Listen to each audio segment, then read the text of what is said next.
ଷড়ଚଞ୍ଚ କଂଗ୍ରେସ ଦଳ ପୁରା ଷড়ଚଞ୍ଚ। ବେଣୁଗୋପାଳ ଆଜି ଆସୁଛନ୍ତି। ଆମ ଘଣ୍ଟା ପରେ ଶିଶୁ ଭବନ ଛକରୁ ପ୍ରଶାନ୍ତ ବାହାରିବ ତାଙ୍କୁ ସମର୍ଥନ ଦେବା ପାଇଁ। ତାଙ୍କ ସାଥିରେ ଅଜୟ କୁମାର, ଭକ୍ତ ଦାସ ସମସ୍ତଙ୍କୁ ଆମେ ସମ୍ମାନିତ କରିବୁ। ଆମର ଯୋଉ ଚାଲିଛି ଜିଲ୍ଲା ସଭାପତି ଚୟନ ବହୁତ ସୁନ୍ଦର ଭାବେ ଶାନ୍ତିପୂର୍ଣ୍ଣ ଭାବେ ସବୁ ହେଇଛି। ତୃଣମୂଳ ସ୍ତରରୁ ଆମର ସଂଗଠନ ସୁଦୃଢ଼ କରାଯାଉଛି ରାହୁଲ ଗାନ୍ଧୀଙ୍କ ନିର୍ଦ୍ଦେଶରେ, ଖଡଗେଙ୍କ ନିର୍ଦ୍ଦେଶରେ। ଏବଂ ଆମେ କଂଗ୍ରେସ ଲୋକ ଭକ୍ତ ଦାସ ନେତୃତ୍ୱରେ ଓଡ଼ିଶାରେ ବହୁତ ଡେଭଲପ କଲୁଣି। ଆମେ ବ୍ଲକ ଘେରାଉ କରିଥିଲୁ ଦରଦାମ ଉପରେ, ନାରୀ ନିର୍ଯାତନା ଉପରେ ସେକ୍ରେଟାରୀ ଘେରାଉ କରିଥିଲୁ, ବିଧାନସଭା ଘେରାଉ କରିଥିଲୁ, ଓଡ଼ିଶା ବନ୍ଦ କରିଥିଲୁ ଏବଂ ଆମର ରହ ଦରଦାମ ଉପରେ ଘେରାଉ ଚାଲିଛି, ଆନ୍ଦୋଳନ ଚାଲିଛି। ସାର ମିଳୁନି, ଅପାରଗ ସରକାର ସାର ଯୋଗେଇ ପାରୁନି। ଇଆଡେ ପାଣି ନାହିଁ, ଇଆଡେ ସାର ନାହିଁ। ଭୟଙ୍କର ପଛେ ଆମେ ଚାଷୀ ହିସାବରେ ଆମେ ଯାହା ଅଭିଜ୍ଞତା ତା ଉପରେ ଖୁବ ଭଲ ଭାବେ ଚାଲିଛି। ମୁଁ ଭାବୁଛି ଆଗକୁ ଯୋଉ ନିର୍ବାଚନ ସବୁ ଆସିବ, ଇଭିନ୍ କି ବାଇ ଇଲେକ୍ସନ ଯୋଉ ହବ, ସେଠାରେ ମଧ୍ୟ କଂଗ୍ରେସ ଜିତିବ ଭକ୍ତ ଦାସଙ୍କ ନେତୃତ୍ୱରେ ଏବଂ ସରକାର କରିବ।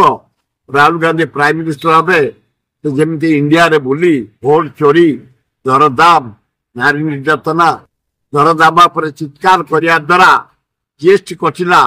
ଚାଉଳ, ଡାଲି, ଘିଅ, ତେଲ, ମସଲା ଗରିବ ଲୋକଙ୍କର କେବଳ ରାହୁଲ ଗାନ୍ଧୀ ପାଇଁ କଟିଲା, ନହେଲେ ସେମିତି ଆମେ ଛତରଛାର ହଉଥିଲୁ, ଦରଦାମରେ ସଢୁଥିଲୁ। ଆମେ ଖୁବ ଭଲ ହବ। ବହୁତ ମୋ ସହିତ ବି କଣ୍ଟାକ୍ଟ କଲେଣି ସୁରେନ୍ଦ୍ର ସିଂ ବୋଇ, ଆମର ଭୂପେନ୍ଦ୍ର ସିଂ, ଆମର ପ୍ରଦୀପ ମାଝୀ ଆଉ ଅନ୍ୟାନ୍ୟ ନେତାମାନେ ମଧ୍ୟ ଆଲୋଚନା କରୁଛନ୍ତି କଂଗ୍ରେସକୁ ଫେରିବା ପାଇଁ। କଂଗ୍ରେସ ଆହ୍ୱାନଟା ଜୋରରେ ବ୍ୟାପିଲାଣି ଇଣ୍ଡିଆରେ, ଓଡ଼ିଶାରେ। ତେଣୁ ଲୋକ ଦେଖୁଛନ୍ତି ବିଜେପିର ଯଦି କିଏ କାଉଣ୍ଟର କରିବ କଂଗ୍ରେସ, ଆଉ କିଛି ନୁହଁ।